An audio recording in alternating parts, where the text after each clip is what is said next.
Trump India மேல 26% tariff போட்டிருக்காரு. Auto, pharma, IT, gems and jewellery industries எல்லாம் impact ஆயிருக்கு. ஸ்டாக்ஸ் ஆல்ரெடி டவுன் ஆயிருக்கு. இப்ப என்ன பண்றது? மார்க்கெட்ல ஷார்ட் டர்ம் வாலட்டிலிட்டி இருக்கும், but long term investors panic ஆக வேண்டாம். இந்தியா இப்போ ட்ரேட் டீல் நெகோசியேட் பண்ண யோசிச்சுட்டு இருக்காங்க. பட் இதனால நம்ம போர்ட்ஃபோலியோல என்ன ஆகும்? நான் இவ்வளவு யோசிச்சுட்டு இருக்கேன். ஏஎம்ஐ கான்டாக்ட் பண்ணா எனக்கான ஆன்சர்ஸ் எனக்கு ஆட்டோமேட்டிக்கா கிடைக்க போகுது. உங்களுக்கும் மார்க்கெட் பத்தி நிறைய கேள்விகள், சந்தேகங்கள் இருந்ததுன்னா கீழே இருக்கிற இந்த லிங்கை கிளிக் பண்ணி ஏஎம்ஐ கான்டாக்ட் பண்ணுங்க. ஃபினான்ஷியல் எக்ஸ்பர்ட் உங்களுக்கு ஹெல்ப் பண்ணுவாங்க.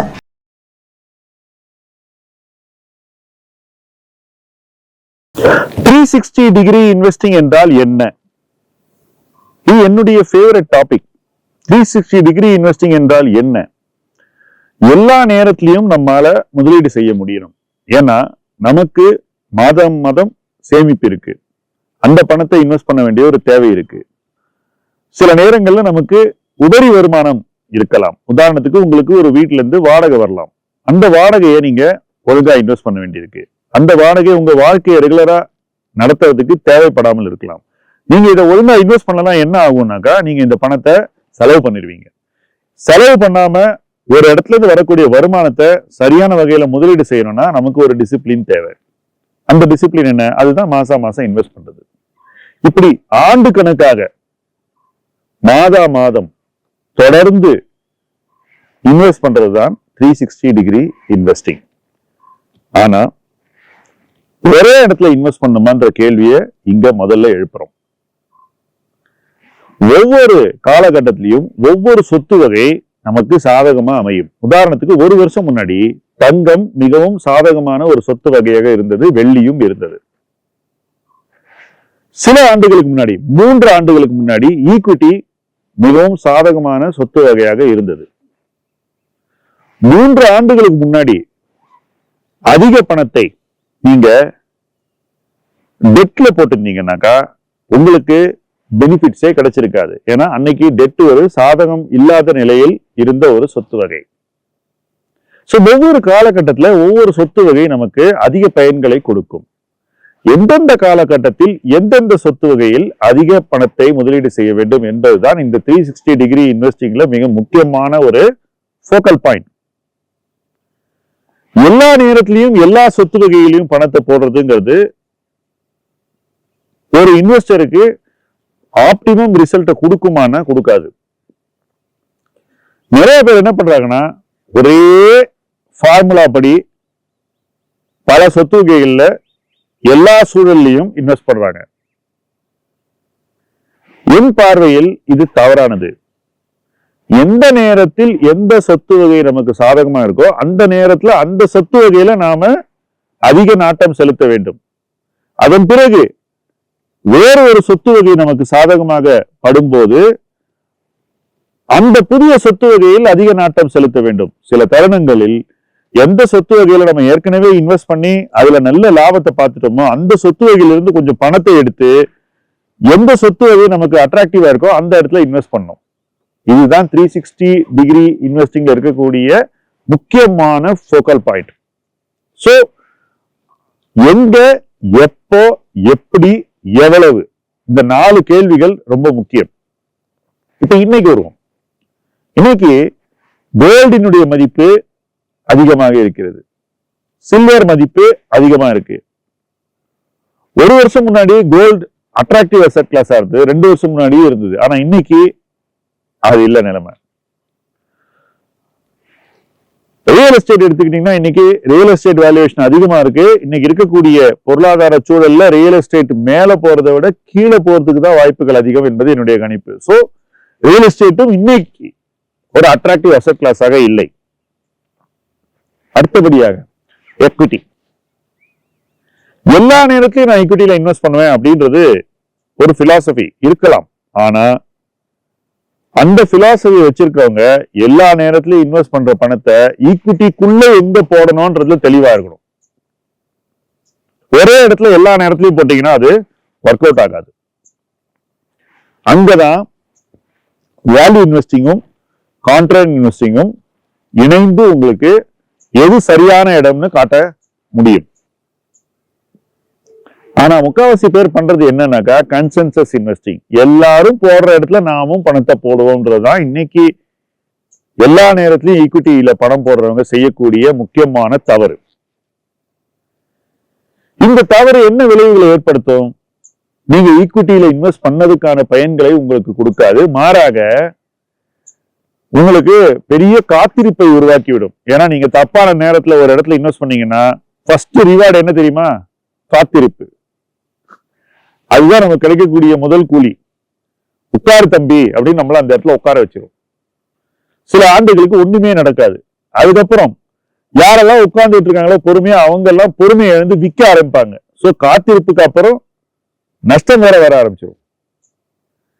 அதுக்கப்புறம் அந்த இடத்துல நமக்கு வேல்யூ தெரிய ஆரம்பிக்கும். அந்த இடத்துல நம்ம கான்ட்ரேரியா சில பேர் வருவோம் உள்ள, அவங்க தான் லாபம் பார்ப்பாங்க. சோ தப்பான இடத்துல இன்வெஸ்ட் பண்றவங்களுக்கு முதல்ல காத்திருப்பு இருக்கும், அப்புறம் நஷ்டம் இருக்கும். அதுக்கப்புறம் அவங்க வேல்யூ அண்ட் கான்ட்ரேரியன் பிரின்சிபல் படி வாங்க வர்றவங்கள்ட்ட வித்துட்டு வெளியே போயிடுவாங்க. இது பல இடத்துல நடக்கும். சோ ஈக்விட்டியில எங்க போகக்கூடாதுன்னு தெரியாம இன்வெஸ்ட் பண்ணாக்கா ஈக்விட்டியில இன்வெஸ்ட் பண்ற பயனே உங்களுக்கு கிடைக்காம போயிடும். இது கடந்த 2 ஆண்டுகள்ல அதிகமா நடந்திருக்கு அப்படிங்கிறது என்னுடைய கணிப்பு. ஓகே, இப்ப என்ன நடக்கும்? இப்ப இன்னும் வேல்யூ அண்ட் கான்ட்ரா பிரின்சிபல் படி எங்க இன்வெஸ்ட் பண்ணோம் நம்ம கேர்ஃபுல்லா இருக்கணும். உதாரணத்துக்கு இன்னைக்கு குளோபலைஸ்ட் எக்ஸ்போர்ட் ட்ரிவன் கம்பெனிஸ்ல பெரிய வலி இருக்கக்கூடும். இந்த வலி எப்போ குறையும்னு யாருக்கும் தெரியாது. ஆனா இன்வெர்ட் ஃபேசிங் கம்பெனிஸ், உள்நாட்டு பொருளாதாரத்தையே நம்பி இருக்கக்கூடிய தொழில்கள் நிச்சயமாக இந்த காலகட்டத்தில் நல்லா பண்ணுவாங்க. சோ ஒருவேளை மார்க்கெட் இறங்கிச்சுனாக்கா இந்த உள்நாட்டு தொழிலையே நம்பி இருக்கக்கூடிய அல்லது உள்நாட்டு பொருளாதாரத்தை நம்பி இருக்கக்கூடிய நிறுவனங்களை நாம இன்னும் கவனமாக பார்த்து முதலீடு செய்ய வேண்டும், அல்லது அந்த துறைகள் சார்ந்து நாம முதலீடு செய்யணும். இப்போ பெரிய கம்பெனி சின்ன கம்பெனி, இதுவும் ஈக்விட்டியில இன்னொரு விவாதம். நான் எல்லா நேரத்திலையும் சின்ன கம்பெனியில் தான் இன்வெஸ்ட் பண்ணுவேன் அப்படின்னு பல பேர் சொல்லுவாங்க. அதிக மதிப்பீடு நிறுவனங்கள்ல தெரியும் போது சின்ன கம்பெனியில இன்வெஸ்ட் பண்றதுங்கிறது உறுதியா பெரிய நஷ்டத்தை உருவாக்கும். எப்ப நிறுவன மதிப்பு மாடரேட்டா இருக்கோ, எப்ப அது மிதமான ஒரு சூழல்ல இருக்கோ அந்த இடத்துல நீங்க இன்வெஸ்ட் பண்ண ஆரம்பிக்கலாம் சின்ன கம்பெனில. எப்போ நிறுவன மதிப்பு ரொம்ப அட்ராக்டிவா போகுதோ அந்த இடத்துல நீங்க அதிகமா இன்வெஸ்ட் பண்ணலாம் சின்ன கம்பெனில. இந்த பிரின்சிபலையே ஃபாலோ பண்ணாம நான் சின்ன கம்பெனியில கண்மூடித்தனமா இன்வெஸ்ட் பண்றேங்கிறது என்ன பொறுத்த வரைக்கும் ஈக்விட்டியில் நீங்க இன்வெஸ்ட் பண்ணியும் பயன்களை கொடுக்காமல் வலியை கொடுக்கும். இது தவிர்க்கப்பட வேண்டியது. சோ எந்த நேரத்தில், எங்கு, எப்படி, எவ்வளவு, இந்த 4ம் ஈக்விட்டி இன்வெஸ்டிங்ல கிரிட்டிக்கலான கொஸ்டின். சோ இந்த நேரத்துல டொமஸ்டிக் ஃபேசிங் பிசினஸஸ் எந்தெந்த இண்டஸ்ட்ரி எல்லாம் இந்திய பொருளாதாரத்தை மட்டுமே நம்பி இருக்கும். எப்படி இன்வெஸ்ட் பண்ணோம்? கிராஜுவலா இன்வெஸ்ட் பண்ணோம். எவ்வளவு இன்வெஸ்ட் பண்ணோம்? மாதம் எவ்வளவு இன்வெஸ்ட் பண்ண முடியுமோ அதை இன்வெஸ்ட் பண்ணிக்கிட்டே போகணும். சோ இந்த இடத்துலதான் ஸ்டாக் இன்வெஸ்டிங்க்கும் மற்ற இன்வெஸ்டிங்க்கும் பெரிய வித்தியாசம் ஏற்படும் நான் நினைக்கிறேன். ஏன்னா ஸ்டாக் இன்வெஸ்டிங்ல நீங்க 10 ஸ்டாக் வாங்குறீங்கன்னா அதுல 5-6 ஸ்டாக் எக்ஸ்போர்ட் ஃபேசிங்கா இருந்துச்சுன்னு வச்சுக்கோங்களேன், அல்லது 7-8 ஸ்டாக் எக்ஸ்போர்ட் ஃபேசிங்கா இருந்து 2-3 ஸ்டாக் தான் டொமஸ்டிக் எக்கானமியை நம்பி இருக்குனாக்கா இந்த எக்ஸ்போர்ட் ஃபேசிங் ஸ்டாக்ல நீங்க நிறைய வலி அனுபவிப்பீங்க, நிறைய நோஷனல் லாஸ் வரும். ஆனா டொமஸ்டிக் ஃபேசிங் ஸ்டாக்ஸ் உங்கள்ட்ட அதிகமா இல்லை, ஆனா அந்த இடத்துல ஒரு ஸ்டெபிலிட்டி இருக்கும். ஆனா அங்க இன்வெஸ்ட் பண்றதுக்கு உங்களுக்கு அதிக பணம் இருக்காது. இப்ப திரும்பியும் நீங்க மாதம் இன்வெஸ்ட் பண்ற பணத்தையோ நீங்க இந்த எக்ஸ்போர்ட் ஃபேசிங் ஸ்டாக்ல இருக்கக்கூடிய லாஸை சால்வேஜ் பண்ண இன்வெஸ்ட் பண்ண போறீங்களா, அல்லது டொமஸ்டிக் ஃபேசிங் ஸ்டாக்ஸ்ல புதுசா ஃப்ரெஷ்ஷா இன்வெஸ்ட் பண்ண போறீங்களாங்கிறது பிகெஸ்ட் சேலஞ்ச். மோஸ்ட் பீப்புள் எனக்கு தெரிஞ்சு எங்க லாஸ் இருக்கும் அங்கதான் போய் இன்வெஸ்ட் பண்ணுவாங்க. சோ இதுவும் ஒரு பிரச்சனை. இன்னைக்கு 360 டிகிரி இன்வெஸ்டிங்ல இதெல்லாம் செய்யக்கூடாது. எங்க ஆப்பர்ச்சுனிட்டி பெஸ்டா இருக்கோ அந்த இடத்துல மட்டும்தான் இன்வெஸ்ட் பண்ணணும். மற்ற இடங்கள்ல நீங்க உங்க இன்வெஸ்ட்மெண்ட்டை காஷியஸா தான் செய்யணும். எங்க நிறுவன மதிப்பு ரொம்ப அதிகமா இருக்கோ அந்த இடத்துல நீங்க இன்வெஸ்ட் பண்றதை நிறுத்திக்கணும், குறைச்சிக்கணும். தேவை இருந்தா அந்த இடத்துல இருந்து கொஞ்சம் பணத்தை வெளியே எடுக்கணும். எங்க சொத்து மதிப்பு ரொம்ப அதிகமா இருக்கோ அந்த இடத்துல இருந்து கூட கொஞ்சம் பணத்தை ரிலீஸ் பண்ணிக்கணும். உதாரணத்துக்கு சப்போஸ் உங்கள்கிட்ட நிறைய பிளாட்ஸ் இருக்கு வச்சுப்போ, சபர்பன் பிளாட்ஸ். இன்னைக்கு சபர்பன் பிளாட்ஸ் நிலவிலை ரொம்பவே ஏறி இருக்கு. அதுல 1-2 நீங்க வித்துட்டு அந்த பணத்தை எடுத்துட்டு முதல்ல டெட்ல இன்வெஸ்ட் பண்ணலாம். ஏன்னா இன்னைக்கு டெட் ஒரு சேஃப் அசெட் கிளாஸா தெரியுது. அதுக்கப்புறம் நீங்க ஈக்விட்டிக்கு மாறலாம். ஈக்விட்டிலேயே எந்த பார்ட் ஆஃப் ஈக்விட்டி மார்க்கெட்ங்கிறது கேர்ஃபுல்லா இருக்கும். இன்னைக்கு லார்ஜ் கேப்ல ரிலேட்டிவ் ஸ்டெபிலிட்டி இருக்கலாம். Domestic economy facing businesses like consumption நல்ல ஸ்டோரியா தெரியலாம். சர்வீசஸ் நல்ல ஸ்டோரியா தெரியலாம். இன்ஃப்ராஸ்ட்ரக்சர் இன்னைக்கு நல்ல ஸ்டோரியா தெரியலாம். அங்கெல்லாம் வேல்யூவேஷன் உங்களுக்கு ஃபேவரபிளா அமையலாம். எங்க வேல்யூவேஷன் சரியா இருக்கோ அந்த இடத்துல மட்டும் இன்வெஸ்ட் பண்ணணும். எங்க வேல்யூவேஷன் அதிகமா இருக்கோ அந்த இடத்துல பணத்தை வச்சுக்கிட்டு வெயிட் பண்ணணும். ஸோ 2 வருஷத்துக்கு எனக்கு குறைவான ரிட்டர்ன் வருமே, வரட்டுமே. நெகட்டிவ் ரிட்டர்ன் வரக்கூடிய ஒரு காலகட்டத்துல குறைவான ரிட்டர்ன் பெட்டர்.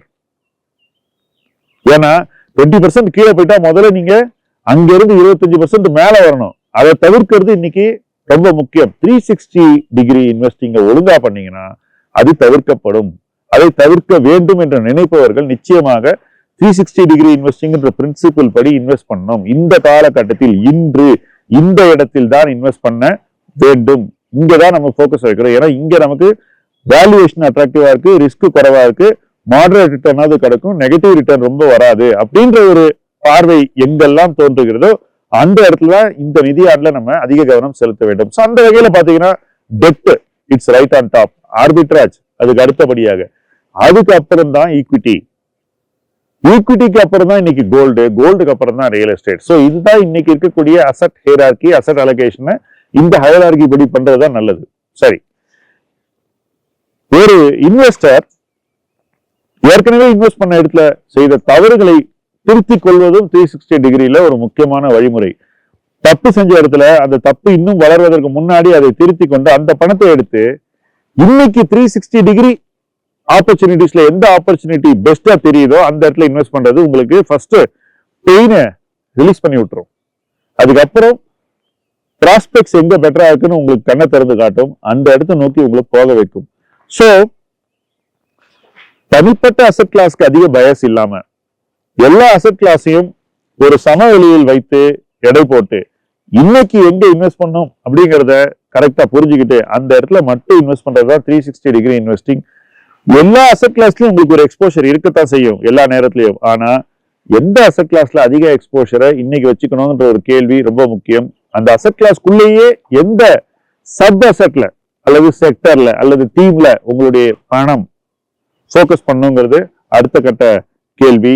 இந்த முடிவுகளை சரியா எடுக்கிறவங்க தான் ஒரு அசெட் கிளாஸ்ல பார்ட்டிசிபேட் பண்றதுக்கான பயன்களை பெறுவார்கள். இல்லாட்டி ஈக்விட்டி மாதிரி ஒரு அசெட் கிளாஸ்ல பார்ட்டிசிபேட் பண்ணியும் பயனற்று போய்விடும். இந்த காலகட்டத்தில் பயனற்று போகாமல் பார்த்து கொள்ள வேண்டியதுதான் நம்முடைய முக்கியமான கடமை, பொறுப்பு, அவசர தேவை.